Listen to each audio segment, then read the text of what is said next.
Hi everyone, I hope you are doing good. So आज मैंने सोचा कि ऐसे ही थोड़ी बहुत बातचीत कर ली जाए बैठ के आप लोगों से, बिकॉज नोटिफिकेशन आरबीआई का आने वाला है अब। तो आप लोगों का स्टेट ऑफ माइंड अभी क्या है, कैसा चल रहा है, उसके बारे में मैं आज थोड़ी सी बात करना चाहूँगा। तो अब क्योंकि नोटिफिकेशन का बाज़ार गर्म है जिसको हम कहते हैं, और हर जगह हंगामा है कि जून में नोटिफिकेशन आएगा, तो ऐसे में क्या होता है कि थोड़ा सा स्ट्रेस बढ़ने लगता है, थोड़ी सी एंग्जाइटी होने लगती है, which my dear friends let me tell you is absolutely fine. और यहाँ पे मैं आपको ना एक छोटा सा एग्जाम्पल दूंगा। So I in the year 2012 I got recommended from SSB Allahabad. ठीक है, इंडियन आर्मी के लिए मैं रिकमेंड हुआ था। So when I went for the medical examination, then I was medical out. The permanent rejection I had due to palm sweating, और मेरे हाथों में बहुत ज़्यादा स्वेटिंग होती है। तो then I asked the medical officer that sir, why is it permanently, why is it a permanent rejection, the palm sweating? सो उन्होंने समझाया कि देखो भाई, जब आप वॉर पे जाओगे, कल को मान लो कि आप सिलेक्ट होते हो and you go to a war, तो जब आप वॉर पे जाओगे तो क्या आप बिल्कुल नॉर्मल स्टेट ऑफ माइंड से जाओगे? Of course not. आपके अंदर थोड़ा सा स्ट्रेस होगा, थोड़ी सी एंग्जाइटी होगी, थोड़ा सा जोश होगा।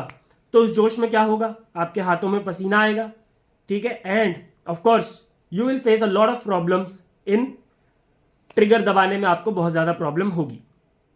तो बिल्कुल सही बात है, बिल्कुल सही रीज़न है। बिल्कुल उसी तरीके से अब मैं ये नहीं कह रहा कि एग्जाम जो है आरबीआई का आपके लिए बिल्कुल एक जंग की तरह है, बट आई नो आप में से बहुत सारे लोगों के लिए ये बहुत कुछ कर दिखाने का एक मौका है।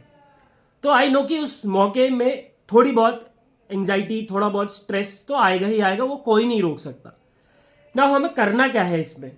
हमें ये करना है कि उस स्ट्रेस को, उस एंग्जाइटी को, उस एंशियस ब्रेन को हमें थोड़ा सा चैनलाइज करना है। अब आप कहेंगे भाई ये क्या बेकार की बात कर रहे हैं आप, एक तो मैं स्ट्रेस में बैठा हूं, ऊपर से आप कह रहे हो कि उसको पॉजिटिव डायरेक्शन में चैनलाइज कर दो। कैसे कर देंगे? देखो मैं आपको बताता हूं। जब भी हम स्ट्रेस में होते हैं तो क्या होता है कि हमारा शरीर जो है, हमारा दिमाग जो है, हमसे कहता है कि यार अब छोड़ दो, बैठ जाओ, रिलैक्स करो, है ना।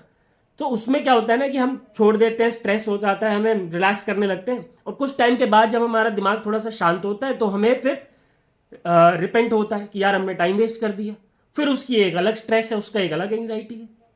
तो ऐसे में आपको क्या करना है कि आपको जबरदस्ती, ठीक है, मैं तो यही करता हूं जब भी मेरे को स्ट्रेस होता है किसी भी काम को लेके कि यार ये काम कैसे होगा, ये तो बहुत मुश्किल है ना।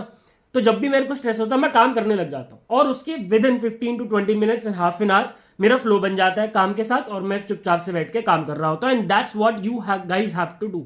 आपको बस पढ़ने बैठ जाना है। आपको पता है कि एक ही तरीका है इस चीज से निकलने का, and that is to study hard, to work hard. अगर आप ऐसा नहीं करते, ठीक है, अगर आप ऐसा नहीं करते हैं तो क्या होगा? तो ये होगा कि आपको आएगा सेल्फ डाउट। ठीक है, अब सेल्फ डाउट आना भी एक लाजमी चीज है। ठीक है, अब सेल्फ डाउट आए तो क्या करें भाई? अभी मुझे पता है आप में से कई लोगों को सेल्फ डाउट आ चुका है कि यार अब जो 2 ढाई 3 महीने बचे हैं तो क्या मेरा एग्जाम निकलेगा कि नहीं निकलेगा, क्या मुझे करना चाहिए क्या नहीं करना चाहिए। देखो, सेल्फ डाउट आने वाले लोगों को मेरे पास सिर्फ एक ही बात है कहने को।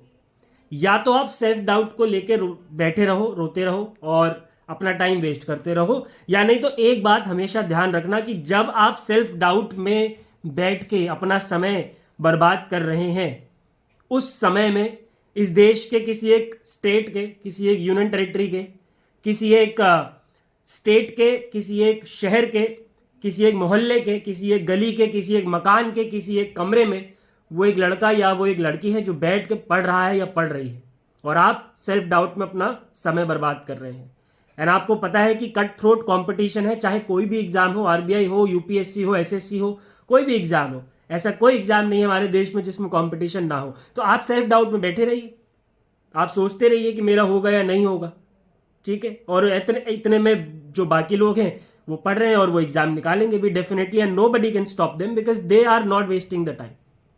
आई do understand that this is not very easy, but you have to do it. मैंने आपसे पहले ही जनवरी के मंथ में बोल दिया था, अगर आप इस आरबीआई एग्जाम के या फिर किसी भी कॉम्पिटेटिव एग्जाम के नदी में कूद रहे हैं तो आपको उसकी गहराई पता होनी चाहिए। अब आप कूद गए हैं तो अब आपको गहराई से नहीं डरना है, ठीक है। इसके अलावा जब सेल्फ डाउट आता है ना, तो अब ये बहुत बड़ा कॉमन सवाल आ चुका है मार्केट में कि sir should I prepare for the next year 2026 के लिए मैं प्रिपेयर करूं क्या? तो भैया सुनो, मेरी बात समझो, मेरी बात मानो. You will never be 100% prepared for any particular examination and any particular thing in your life. There is always, my dear friends, there is always a scope of improvement. आप कभी भी 100% रेडी हो ही नहीं सकते.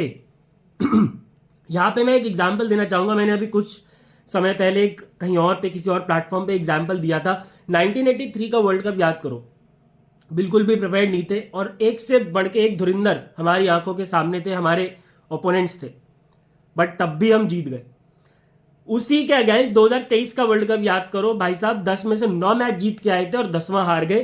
पूरी प्रिपरेशन एक से बढ़ के धुरिंदर हमारे पास था, लेकिन तब भी हम नहीं जीत पाए. क्यों नहीं जीत पाए? क्या रीजन था? तो क्या लगता है कि हम 2023 में बिल्कुल 100% रेडी थे तब भी नहीं जीत पाए और 1983 में कुछ भी नहीं था तब भी जीत गए? So you are never 100% prepared, trust me. तो ये मत सोचो कि अब आपको 2025 का देना, बिकॉज ट्रस्ट मी, अगर आज आप ये सोचोगे कि आपको 2026 का पेपर देना है, तो जब आप 2026 में जाओगे तो आप डेफिनेटली ये सोचोगे कि अब मेरे को 2027 का पेपर देना, because I am not ready. और ये डेफिनेटली आप में से कई लोगों के दिमाग में आ रहा होगा. तो भाई ऐसा मत करो प्लीज. जो भी आपने टाइम टेबल बनाया है, जो भी आपने स्ट्रैटेजी बनाई है, अगर आपको लगता है कि वो स्ट्रैटेजी ठीक नहीं है तो मेरे से कनेक्ट करो. मैं आपके साथ बैठ के आपकी स्ट्रैटेजी को ठीक करूंगा. अगर आपको लगता है that you are going in a right direction, but unnecessary की आपके अंदर एंग्जियसनेस है, नॉट अननेसेसरी की, जो भी एंग्जियसनेस है उसकी वजह से अननेसेसरीली जो आपके अंदर सेल्फ डाउट आ रहा है उसको हटाओ और चुपचाप से बैठ के पढ़ाई करो. और मेरी अगर कोई भी आपको जरूरत है, so you guys can connect me on Telegram @mashimanish MASHYMANISH and on Instagram @manish.mentor. जो भी समस्या है, जो भी परेशानी है, विल डिस्कस. सो बस यही बातें मैं आज आपसे करना चाहता था. आई होप आपको थोड़ी बहुत बातें चमकी होंगी. Thank you very much and thank you for being with me. Goodbye, take care and God bless.